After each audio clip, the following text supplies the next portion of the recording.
Our project is starting from the place that we believe young people ought to have opportunities to participate in decisions that affect their lives. So that could be schools, that could be decisions about urban planning, transportation. Part of the genesis of this particular project is critical civic inquiry. It was a project sponsored by the Spencer Foundation a few years back. And one of the things we found, and it was really a sad thing, is that these youth would work on a particular project and put a good amount of effort into researching an issue that was affecting them and other youth in their schools, and get to this culminating phase and give a presentation and then not be taken seriously. The outcome of this project is to design an observation protocol, you could also call it a rubric, to evaluate the quality of public policy arguments that young people are making in authentic settings, and that's important to us. So authentic meaning when they're actually out there speaking in front of school boards or city councils or making a presentation to the school principal. We have some initial ideas around what some of these important constructs might be. A big one that we see at this point is use of evidence.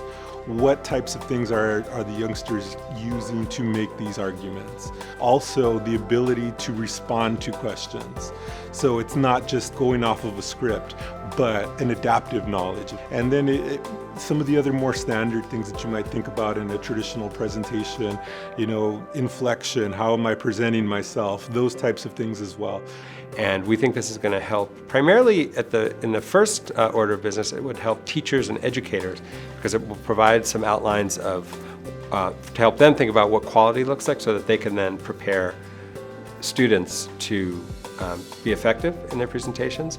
I think the group that stands the most to gain from this project, or the products of this project, will hopefully be the students themselves. By knowing in advance what you're going to be graded on or what makes for a quality presentation, and if my goal is to move an adult towards seeing my viewpoint, if I know these are pieces that make up a good quality presentation, I know how to hone and craft that presentation for them.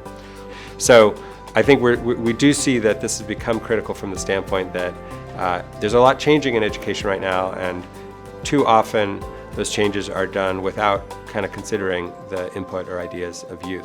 So we see this tool contributing to young people's ability to really express themselves and participate in effective ways when decisions need to be made.